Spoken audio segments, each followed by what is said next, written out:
Hello everyone and once again welcome to NS online education.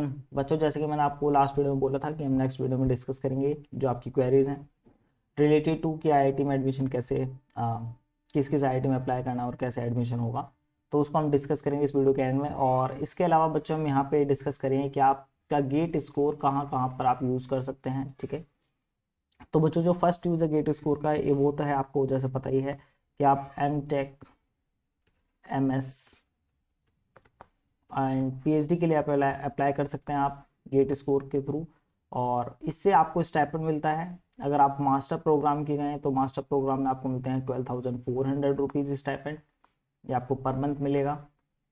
इसके अलावा अगर PhD की बात करें तो स्टार्टिंग में आपको 32,000 रुपीज़ मिलते हैं, जो कि बाद में थर्ड थर्ड ईयर के बाद से वो 35,000 हो जाते हैं और फिफ्थ ईयर तक आपको मिलते हैं। फिफ्थ ईयर के बाद आपको ये नहीं मिलेगा। ठीक है, तो ये बेनिफिट है आपका कि अगर आप गवर्नमेंट कॉलेज से करते हैं तो आपको स्टाइपेंड मिलेगा गवर्नमेंट की तरफ से और आईआईटीज़ की तरफ से। ठीक है, हाँ, तो ये आईआईटीज़ की तरफ से मिलता है। ठीक है, और गवर्नमेंट की तरफ से अगर आपको चाहिए स्टाइपेंड पीएचडी में तो वो आपको सीएसआर की तरफ सीएसआर से मिलेगा और डीबीटी से मिलेगा। ठीक है, उसके अलावा भी और भी फेलोशिप है, मतलब आपके पास कोई एक फेलोशिप होनी चाहिए तो आपको पीएचडी में जो है स्टाइपेंड मिलेगा। तो वो फेलोशिप सीएसआर से मिल सकती है, डीबीटी से मिल सकती है। ठीक है, और इवन आईआईटीज अपने आप से भी प्रोवाइड कर देते हैं अगर आपका गेट के थ्रू एडमिशन हुआ है। ठीक है, इसके अलावा प्राइवेट कॉलेजेस भी अपनी तरफ से जो है स्टाइपेंड आप लोगों को देते हैं। ठीक है, अपनी अपनी तरफ से देते हैं, वो गवर्नमेंट की तरफ से नहीं होगा अगर आपने प्राइवेट कॉलेज में एडमिशन लिया है। ठीक है, अगर सीएसआर के बेसिस पर नहीं है। क्लियर। इसके अलावा बच्चों आप अपना गेट स्कोर यूज़ कर सकते हैं जॉब के लिए। तो जो आपकी पब्लिक सेक्टर है वो उसमें कुछ हैं आपके एंटरप्राइज जो आपको जॉब्स प्रोवाइड करते हैं on the basis of GATE score. ठीक है, तो आप यहाँ पे अप्लाई कर सकते हैं। बट एक्चुअली ये बाकी डिपार्टमेंट्स के लिए तो है, बट हमारे डिपार्टमेंट्स में पब्लिक सेक्टर जो है वो जॉब नहीं देता है। ठीक है, जो पब्लिक सेक्टर कंपनी है बायोटेक्नोलॉजी से रिलेटेड, वो गेट स्कोर के बेसिस पे जॉब नहीं देती। मतलब अभी तक तो कोई ऐसी जॉब मैंने नहीं देखी है। ठीक है, और पता नहीं उन्होंने लास्ट टाइम कब ऑफ़र की होगी, तो इसके भरोसे आप ना ही रहें। इसके बाद बच्चों आपका थर्ड ऑप्शन ये है कि आपको फॉरेन यूनिवर्सिटीज़ में भी एडमिशन मिल सकता है on the basis of GATE score. ठीक है, तो इन यूनिवर्सिटीज़ को भी डिस्कस करेंगे कि वो कौन कौन सी यूनिवर्सिटीज़ हैं जो गेट स्कोर के बेसिस पे आपको एडमिशन दे सकते हैं इन्हीं प्रोग्राम्स में, एमटेक, एमएस और पीएचडी में। ठीक है, तो चलिए स्टार्ट करते हैं। तो बच्चों सबसे ज़्यादा जो आपकी क्वेरीज आ रही है वो है रिलेटेड टू कट ऑफ, कि आपका मतलब आपका स्कोर के बेसिस पे आपको किन आईआईटीज़ में एडमिशन मिल सकता है। आपकी क्वेरी सबसे ज़्यादा इसी से रिलेटेड आ रही है। ठीक है, कि हमारा गेट स्कोर ये है तो हमें किस कॉलेज में एडमिशन मिल सकता है। देखिए, सबसे पहले समझिए कि मैंने आपको लास्ट ईयर का ट्रेंड मैंने आपको यहाँ पे शो किया है, वो है लास्ट ईयर की जो कट ऑफ है वो बिल्कुल सेम ही थी। वहाँ जैसे कि आपको पता है, मैंने आपको बताया था कि इस बार आपकी कट ऑफ जैसे 30 है तो लास्ट टाइम थी वो 30.7। तो लास्ट ईयर और इस बार की जो कट ऑफ है वो बिल्कुल सेम है। तो दैट मीन्स कि जो आपका ये पैटर्न है कट ऑफ का वो भी रिपीट हो सकता है। ठीक है, मैं ये नहीं कह रहा हूँ ये रिपीट होगा, मैं कह रहा हूँ ये भी रिपीट हो सकता है। ठीक है, ऐसा ज़रूरी नहीं है ये रिपीट हो, बट ऑन एन एवरेज जो है कट ऑफ ये रह सकती है। ठीक है, तो आप जैसे कि देख सकते हैं बीएसबी डिपार्टमेंट में लास्ट टाइम जो कट ऑफ थी वो है आपकी जनरल के लिए 743 फॉर मुंबई, ये आईआईटी मुंबई की बात कर रहा हूँ मैं। ठीक है, यहाँ पे ईडब्ल्यूएस, ओबीसी और एससी। ठीक है, तो ओबीसी की काफ़ी ठीक है एडमिशन अगर आपको मिल जाता है 416 पे। इसके अलावा दिल्ली में देखें तो 650, 617 एंड 585, 585, तो यहाँ पे थोड़ी ज़्यादा है। और मद्रास। ठीक है, तो ये मैंने आपको लास्ट ईयर का ट्रेंड लास्ट वीडियो में भी शो किया था। अब मैं आपको एक बता देता हूँ लॉजिक। ठीक है, आप इसको फॉलो कीजिए और आई होप ये आपको हेल्प करेगा। देखिए, पहली कैटेगरी उन स्टूडेंट्स की मैं बता रहा हूँ जिनका स्कोर 800 से अबव है। ठीक है, जिन स्टूडेंट्स का स्कोर 800 से अबव है उन्हें टेंशन लेने की बिल्कुल भी ज़रूरत नहीं है। ठीक है, वो जिस कॉलेज में अप्लाई करना चाहें, जिस भी आईआईटी में वो एडमिशन लेना चाहते हैं, बस उसी में अप्लाई कर दें, उनका एडमिशन वहाँ पर हो जाएगा। ठीक है, बट देख लीजिएगा कि वहाँ पर फर्दर राउंड्स ना हो। ठीक है, जैसे कि कुछ आईआईटीज़ क्या हैं वो डायरेक्ट गेट स्कोर के बेसिस पे आपको सेलेक्ट कर लेंगी, और कुछ आईआईटीज़ ऐसी होंगी जो पहले आपका क्या करेंगी, पहले एक टेस्ट भी लेंगी और उसके बाद एक इंटरव्यू भी आपका लिया जाएगा। ठीक है, तो उस केस में हो सकता है कि आपका टेस्ट इंटरव्यू क्लियर ना हो पाए, तो आप एक से ज़्यादा आईआईटीज़ में फिर भी आपको अप्लाई करना चाहिए, ठीक है। वो आपको उनका जो ब्राउचर है एडमिशन पोर्टल पे, उसमें आपको क्लियर हो जाएगी चीज़ें कि वो टेस्ट इंटरव्यू लेंगे या फिर नहीं लेंगे, ठीक है।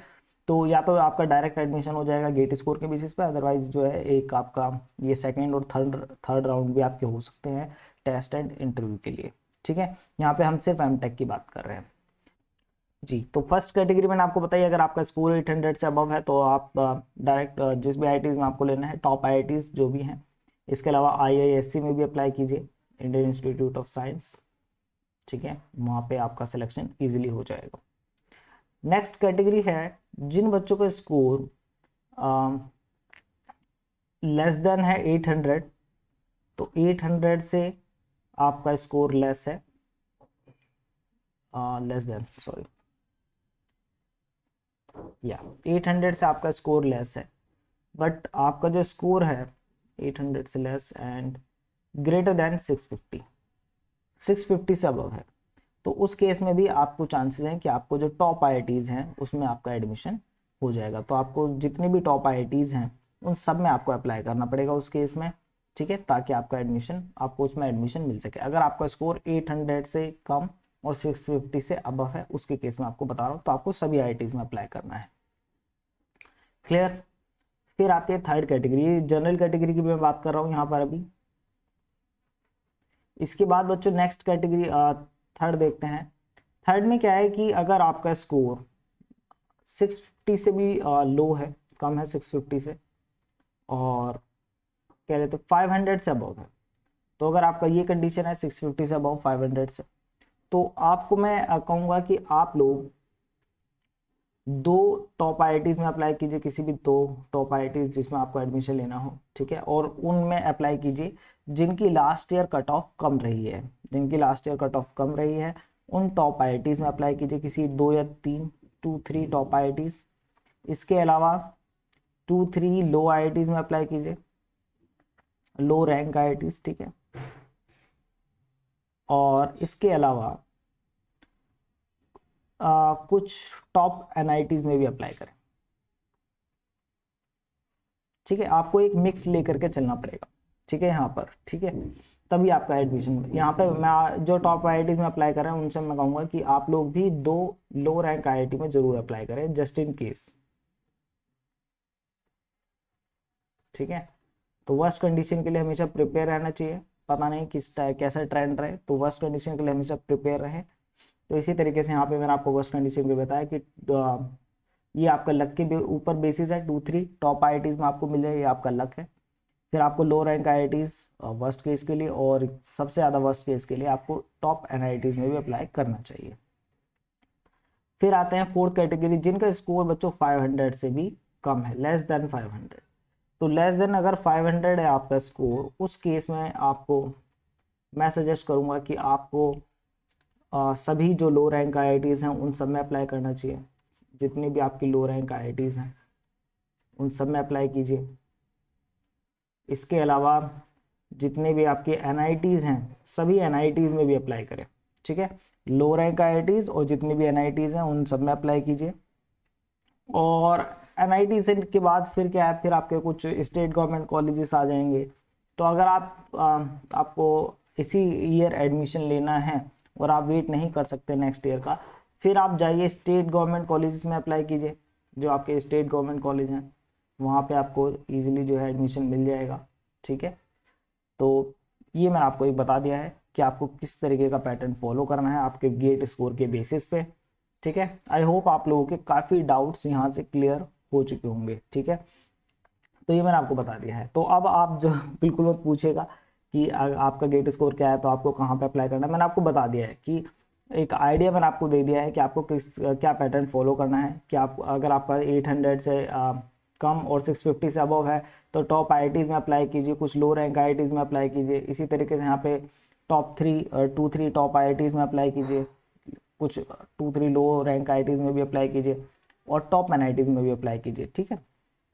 तो आपको यहाँ पे एक मिक्स लेकर के चलना पड़ेगा ताकि आपका सिलेक्शन कहीं ना कहीं पे हो जाए, ठीक है। ऐसा ना हो कि आपने सिर्फ टॉप आईआईटीज़ में अप्लाई कर दिया और उसमें आपका नहीं आया नंबर और फिर आपका इस ये जो आपका ईयर है वो वेस्ट चला जाए, ठीक है। तो उसके लिए आपको क्या है, एक मिक्स लेकर के हमेशा चलना पड़ता है, ठीक है।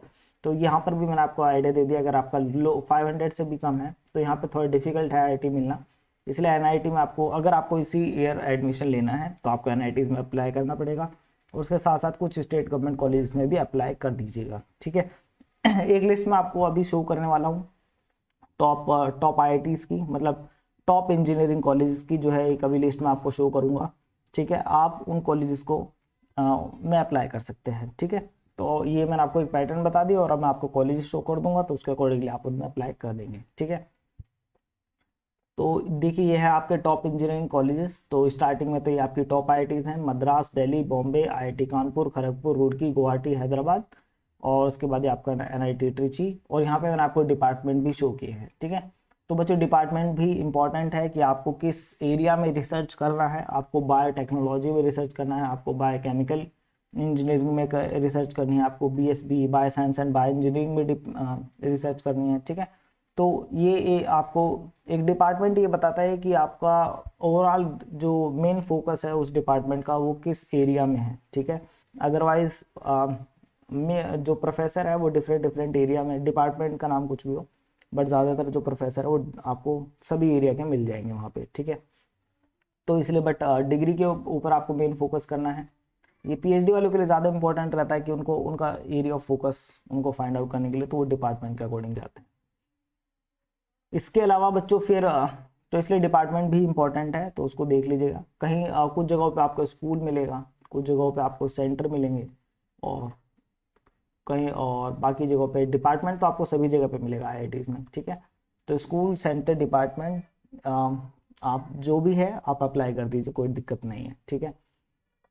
फिर ये आपकी लो रैंक आईआईटीज़ हैं, आईआईटी इंदौर, आईआईटी बीएचयू, ठीक है।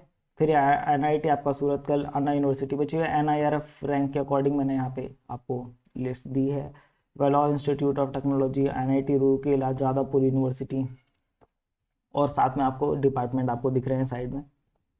बायोकेमिकल इंजीनियरिंग जहाँ पर है आपका, दैट मीन्स वहाँ पे बायो प्रोसेस से रिलेटेड जो है ज़्यादा वर्क होता है, ठीक है। फिर ये आपका ये काफ़ी अच्छा इंस्टीट्यूट है बच्चों, इंस्टीट्यूट ऑफ केमिकल टेक्नोलॉजी, अगर आपको बायो प्रोसेस में करना है, ठीक है।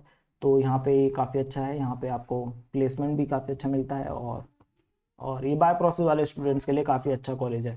फिर ये आपका NIT Warangal, Amrita school of biotechnology, NIT Calicut, IIT Gandhinagar, IIT Ropar, IIT Patna, Jamia Millia Islamia, Thapar institute of engineering technology Punjab, Birla institute of technology science, IIT Mandi, Amity university, ये आपकी प्राइवेट है, दिल्ली टेक्नोलॉजिकल यूनिवर्सिटी। तो बच्चों क्या है कि ये इससे नीचे मत जाइएगा, ठीक है। तो वो काफ़ी मतलब फिर वर्थ नहीं है करने का, ठीक है, आगे फ्यूचर में आपको प्रॉब्लम होगी। तो इसीलिए क्या है, कोशिश कीजिए कि जो टॉप इंजीनियरिंग कॉलेज हैं उनसे ही आप मतलब जितना पॉसिबल हो तो हाईएस्ट रैंक के कॉलेज में एडमिशन लेने की कोशिश करें, ठीक है। और फिर आपके स्कोर के बेसिस पे है, तो अपने स्कोर से भी आप जितने टॉप मोस्ट इंजीनियरिंग कॉलेज में अप्लाई कर एडमिशन मिल सके उसके लिए ट्राई करें, ठीक है। तो ये मैंने आपको एक लिस्ट शो कर दी है। अच्छा ये रैंक को इतना ज़्यादा मतलब इम्पोर्टेंस मत दीजिएगा, पहले कोशिश कीजिएगा आईआईटीज़ में अप्लाई करने के लिए, उसके बाद कोशिश कीजिएगा एनआईटीज़ में अप्लाई करने के लिए, और उसके बाद कोशिश कीजिएगा स्टेट गवर्नमेंट कॉलेजेस में, और उसके बाद आपके आते हैं प्राइवेट कॉलेजेस, ठीक है। तो ये मैंने आपको बता दिया है, आपको रैंक के ऊपर इतना डिपेंड मत रहिएगा, ये मैंने आपको बता दिया। पहले आईआईटीज़ में ट्राई करें, फिर एनआईटीज़, फिर स्टेट गवर्नमेंट में लेने की कोशिश करें, और एट द लास्ट अगर मतलब फिर भी नहीं हो रहा है तो प्राइवेट कॉलेजेस, ठीक है। तो ये मैंने आपको ओवरऑल बता दिया है कि आपको क्या, तो रैंक को इतना मतलब वो मत दीजिएगा प्रेफरेंस। देन बच्चों फिर ये आपका इसको एक्चुअली क्या है, वो जो एनआईआरएफ है वो आईएससी और ये जेएनयू जो है इनको इंजीनियरिंग कॉलेज में काउंट नहीं करता है, ठीक है। तो इसलिए इनकी रैंकिंग आपको अलग से मिलेगी, ओवरऑल रैंकिंग। ये क्या है, ये है आपकी ओवरऑल रैंकिंग ऑफ कॉलेजेस। तो इसमें आपका आईएससी बेंगलोर सेकंड नंबर पे है, बट मैं आपको बता दूं कि आईआईएससी बेंगलोर जो है वो वर्ल्ड रैंकिंग, इंडिया का जो कॉलेज है top most college in world ranking वो आईएससी बेंगलोर है, ठीक है। तो वर्ल्ड रैंकिंग में ये इंडिया का टॉप कॉलेज है, बट एनआईआरएफ की रैंकिंग में ये सेकंड नंबर पे है, पहले पे आईआईटी मद्रास को रखा है इन्होंने शायद, ठीक है। और फिर आपका JNU जो है वो 8th रैंक पे है। तो आप इनमें भी अप्लाई कर सकते हैं, ये काफ़ी अच्छे कॉलेज है, ठीक है। ISC के लिए काफ़ी ज़्यादा अच्छा स्कोर आपका होना चाहिए। फिर बच्चों बात करेंगे पब्लिक सेक्टर। तो काफ़ी सारे डाउट आपके मैंने यहाँ पे क्लियर कर देंगे। अच्छा, कुछ बच्चे ये भी पूछेंगे कि OBC वाले बच्चे क्या करें, ठीक है। तो OBC वाले बच्चों के लिए, तो जनरल वालों के लिए तो मैंने यहाँ पे बता दिया है। OBC भी अपना जो है इसी तरीके से देख सकते हैं। जैसे कि यहाँ पे आप देखें ओवरऑल एवरेज, अगर आप देखें यहाँ पर, ठीक है। तो अगर आपका ये कह लीजिए कि अगर आपका 650 से अब स्कोर है, अगर आपका 650 से अबव है स्कोर, तो तो आपको किसी ना किसी टॉप IITs में एडमिशन बहुत इजीली आपको मिल सकता है, अगर आपका स्कोर जो है 650 से अबव है, ठीक है। तो आपको टॉप IITs में बहुत इजीली जो है आपको मिल जाएगा एडमिशन। बट अगर आपका स्कोर जो है 650 से कम जा रहा है, ठीक है, अगर आपका स्कोर जो है वो 650 से लेस है और ग्रेटर देन है आपका लाइक 450, ठीक है, तो आपको फिर अप्लाई करना चाहिए आपको लो रैंक IITs में। मतलब मैं ये कहूँगा कि 2-3 टॉप IITs में अप्लाई कीजिए, ठीक है। कट ऑफ देख लीजिएगा लास्ट ईयर कट ऑफ क्या है, और प्लस इसी तरीके से आपको 2-3 लो रैंक IITs,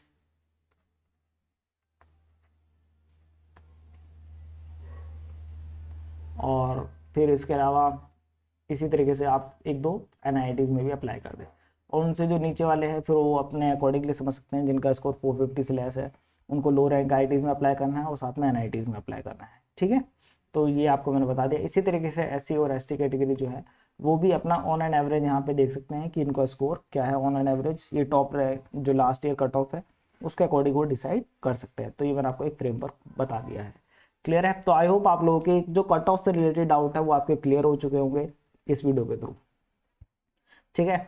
और जो मतलब एक आइडिया है कि ये रिपीट हो कट ऑफ इस बार भी, ठीक है। तो उसके अकॉर्डिंगली मैंने आपको ये बताया कि आपको किस तरीके से अप्लाई करना चाहिए कि अगर ये रिपीट ना भी हो तो भी आपका कहीं ना कहीं पे एडमिशन जरूर हो जाएगा। क्लियर? तो ये सारे डाउट आपके क्लियर हो गए। अब बात करते हैं पब्लिक सेक्टर अंडरटेकिंग। बट मैं जैसे आपको बताया कि अभी तक तो इन्होंने मतलब कोई ऑफर नहीं की है जॉब, ठीक है। आपको पता है अगर इन्होंने जॉब ऑफर की है तो जरूर कमेंट सेक्शन में बताएं, बट अभी तक इन्होंने शायद नहीं की है। तो वैसे ये आपके Bharat immunological and biological corporation है, इंडियन वैक्सीन कॉरपोरेशन लिमिटेड और biotechnology industry research associate assistance council, ठीक है, बायरैक। तो ये आपके 3 हैं पब्लिक सेक्टर जो कि आपको जॉब प्रोवाइड कर सकती हैं, बट अभी तक तो इन्होंने नहीं की है, ठीक है। पता नहीं लास्ट टाइम कब की है। उसके बाद बच्चों एक और स्कॉलरशिप मैं आपको बताना चाहूंगा यहाँ पे, फेलोशिप सॉरी, गेट JRF, ये आपको CSIR प्रोवाइड करता है, ठीक है। और एक बच्चों एक कॉलेज आप मेरा माइंड से रखे, ट्रिपल IITs में भी आप अप्लाई कर सकते हैं। यहाँ पर आपको बायो इन्फॉर्मेटिक्स से रिलेटेड आपको वर्क मिलेगा। अगर आपका स्कोर काफ़ी ज़्यादा कम है, आपको लग रहा है आपको IIT नहीं मिल सकता है, तो आप यहाँ पर भी अप्लाई कर सकते हैं। एक बार उनको देख लीजिएगा इनके पेज पे जा करके। हाँ, तो बच्चों CSIR से रिलेटेड जो CSIR लैब्स हैं इंडिया में, ठीक है, ये बच्चों फुल्ली फोकस्ड है रिसर्च के ऊपर। यहाँ पे एकेडमिक नहीं होता है, यहाँ पे सिर्फ और सिर्फ रिसर्च का वर्क होता है। तो और ये काफ़ी अच्छी लैब्स होती हैं रिसर्च के मामले में, IIT के कॉम्पिटिटिव आप इनको कह सकते हैं, ठीक है। तो काफ़ी अगर आपका यहाँ पर भी होता है तो ये सिर्फ और सिर्फ PhD के लिए, यहाँ पे जो मैं बता रहा हूँ ये इन्फॉर्मेशन सिर्फ PhD स्टूडेंट्स के लिए है। यहाँ पर MTech और MS का कोई भी यहाँ पर रिलेशन नहीं है। यहाँ पे सिर्फ आप PhD कर सकते हैं, उसके अलावा कर सकते हैं आप JRF, जूनियर रिसर्च फेलो, आप यहाँ पे अप्लाई कर सकते हैं, ठीक है। तो इसमें क्या है कि कुछ बच्चे जो मतलब PhD वाले बच्चे जिनका CSIR क्लियर नहीं हुआ है, जिनका क्या नहीं क्लियर हुआ है, CSIR क्लियर नहीं हुआ है, और इसके अलावा DBT वो क्लियर नहीं कर पाए, ठीक है। और वो चाहते हैं, बट वो उनका मतलब वो चाहते हैं कि उनका ड्रीम है कि वो CSIR लैब से ही PhD करें, ठीक है। उनका ड्रीम है कि वो CSIR लैब से ही PhD करें, ऑल्दो उनके पास CSIR नहीं है, CSIR क्वालिफाई नहीं किया है। उस केस में मैं आपको बता रहा हूँ, तो आपके पास एक अपॉर्चुनिटी ये है कि CSIR गेट स्कोर के बेसिस पे भी आपको PhD का ऑप्शन देता है। CSIR लैब्स आपको गेट स्कोर के बेसिस पे भी PhD का ऑप्शन देती हैं। इसके लिए इनका जो फेलोशिप है वो है CSIR Junior Research Fellowship GATE. तो गेट स्कोर के बेसिस पे आपको वहाँ पे पीएचडी के लिए अप्लाई कर सकते हैं, ये भी आपके पास एक ऑप्शन है, उसमें भी आपको फेलोशिप मिलेगी। ठीक है, तो ये मैंने आपको बता दिया कि अगर आपका CSR क्लियर नहीं है, अगर आपका CSR एग्जाम क्लियर नहीं है बट आपका ड्रीम है कि आप CSR लैब से ही पीएचडी करना चाहते हैं, तो उस केस में आप गेट स्कोर के थ्रू भी जा सकते हैं। यहाँ पर बच्चों एलिजिबिलिटी क्राइटेरिया मैंने शो किया हुआ है यहाँ पर, मतलब इनकी जो साइट पर है। ठीक है, तो बीटेक और degree holder in engineering discipline with a valid GATE score. ठीक है, बी फार्मा के जो स्टूडेंट्स हैं उनके पास जीपैक का स्कोर होना चाहिए। ठीक है, और BTech biotechnology GATE score subject to securing minimum 85 percentile in GATE. ठीक है, तो हम ऑब्वियसली वीडियो बायोटेक्नोलॉजी स्टूडेंट्स के लिए है, तो आपका क्या होना चाहिए 85 परसेंटाइल होना चाहिए, यानी कि आप टॉप 15% में आपका नाम होना चाहिए। ठीक है, जिन्होंने गेट क्वालिफाई किया है उसमें जो टॉप 15% स्टूडेंट्स हैं उनमें आपका नाम होना चाहिए। कैंडिडेट सेलेक्टेड जो है उनको JRF गेट की फेलोशिप मिलेगी। ठीक है, और किसके लिए, पीएचडी करने के लिए, इंटीग्रेटेड पीएचडी प्रोग्राम। ठीक है, उसको आप देख लीजिए इंटीग्रेटेड पीएचडी प्रोग्राम, यहाँ पे शायद आपको कुछ मिक्स आपको मिलेगा इंटीग्रेटेड में। ठीक है, शायद मास्टर और पीएचडी का इंटीग्रेशन हो, तो एक बार आप इसको चेक कर लीजिएगा। हु आर नॉट एलिजिबल, कौन एलिजिबल नहीं है, जिनके पास एमटेक डिग्री है वो इस चीज़ के लिए बिल्कुल भी एलिजिबल नहीं है, उनको CSR ही क्वालिफाई करना पड़ेगा, उसके बाद ही वो उनको जो है वहाँ पे पीएचडी प्रोग्राम में एडमिशन मिलेगा। ठीक है, तो ये आप लोगों के लिए एक मैंने बता दिया है पीएचडी स्टूडेंट्स के लिए। इसके बाद बच्चों फॉरेन यूनिवर्सिटीज़ जो आपको गेट स्कोर के बेसिस पर एडमिशन देती हैं, उसमें है आपका national university of Singapore, Nanyang technological university in Singapore. तो ये दोनों जो फर्स्ट हैं वो आपकी सिंगापुर की यूनिवर्सिटी है। इसके अलावा फिर है आपकी टेक्निकल यूनिवर्सिटी ऑफ म्यूनिख और RWTH एक इन जर्मनी। तो ये दोनों लास्ट की जो हैं वो आपकी जर्मनी है। ठीक है, फर्स्ट 2 सिंगापुर और लास्ट 2 जो हैं वो जर्मनी की यूनिवर्सिटीज़ हैं। ये गेट स्कोर के बेसिस पे आपको एडमिशन देती हैं। अगर आपका काफ़ी अच्छा गेट स्कोर है तो आप उस गेट स्कोर के बेसिस पे आप यहाँ पे अप्लाई कर सकते हैं। ठीक है, बट ये नहीं है कि सिर्फ और सिर्फ गेट स्कोर ही लेते हैं, इसके अलावा बाकी रिक्वायरमेंट्स भी हो सकती है इनकी जो आपको फुलफिल करनी पड़ेंगी, जैसे आईलेट्स और टोफल। ठीक है, वो आपको चेक करना पड़ेगा कि इनकी बाकी कोई रिक्वायरमेंट है या फिर नहीं है। तो आईलेट्स और टोफल का एग्जाम भी आपको साथ में मांग सकते हैं। ठीक है, वो आपको एक बार चेक करना पड़ेगा। ठीक है, तो काफ़ी सारे डाउट्स वैसे अपने वीडियो में ही आपके क्लियर कर दिए हैं एमटेक के एडमिशन से रिलेटेड। बच्चों एलिजिबिलिटी क्राइटेरिया बता देता हूँ आपको। बीटेक और BE यानी कि आपको या तो आपका 4 ईयर प्रोग्राम होना चाहिए, जो भी आपने क्वालिफाई किया है वो 4 ईयर प्रोग्राम होना चाहिए। ठीक है, तभी आपको एमटेक में एडमिशन मिलेगा। BSc वाले स्टूडेंट्स यहाँ पे अप्लाई नहीं कर सकते हैं, क्योंकि BSc क्या है, एक 3 ईयर डिग्री प्रोग्राम है। तो 3 ईयर डिग्री वाले प्रोग्राम में आपको एडमिशन नहीं मिलेगा एमटेक में। आपको क्या होना चाहिए, आपका 4 ईयर डिग्री प्रोग्राम आपका होना चाहिए। ठीक है, MSc वाले बच्चे कर सकते हैं, क्योंकि MSc में क्या है 3+2 हो गया उनका, 3 ईयर BSc के और 2 ईयर आपका MSc में हो गए हैं, तो 3+2 5 ईयर हो गए हैं, तो 4 ईयर से ज़्यादा है, तो वो बच्चे एमटेक में एडमिशन ले सकते हैं। ठीक है, तो क्राइटेरिया क्या है, 4 ईयर प्रोग्राम से आपका 4 ईयर से ज़्यादा आपका होना चाहिए डिग्री का। ठीक है, तो क्लियर। और इसके अलावा MS का भी सेम है और PhD का भी सेम है। ठीक है, बायोटेक्नोलॉजी में आप बीटेक के थ्रू, बीटेक के बाद डायरेक्टली PhD में अप्लाई कर सकते हैं। ठीक है, और बट आपका जो है रिसर्च इंटरेस्ट अच्छा होना चाहिए, ताकि आप इंटरव्यू वगैरह क्वालिफाई कर सकें अच्छे से।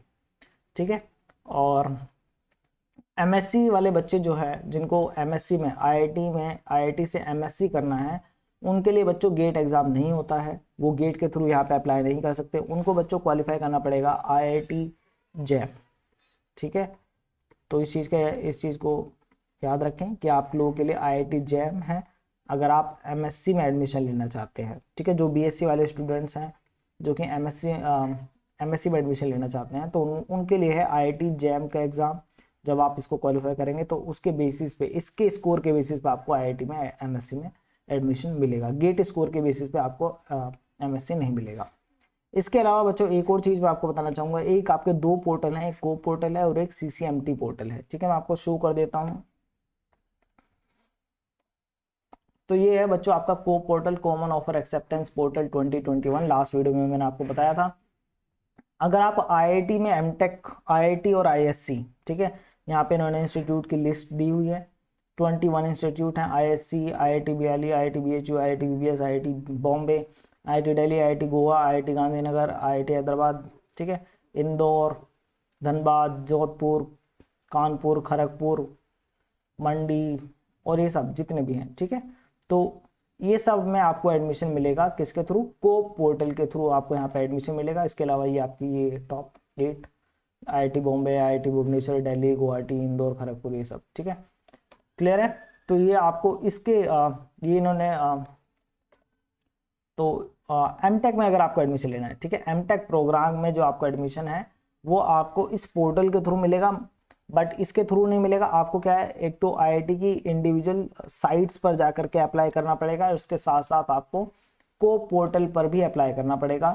जो स्टार्टिंग की जो आपको स्टार्टिंग में जो लिस्ट आएंगी, ठीक है, वो आपकी को पोर्टल पे आएंगी, और उसके बाद जो लास्ट की जो लिस्ट होंगी वो आपको, मतलब उसके बाद भी जैसे आपकी जो है सीट पूरी नहीं हो पाई है आईआईटी में, तो वो इन अपनी खुद की साइट पर ही वो आपको शो करेंगे लास्ट में, बट स्टार्टिंग में जो लिस्ट आएंगी वो आपको यहाँ पर मिलेंगी, ठीक है।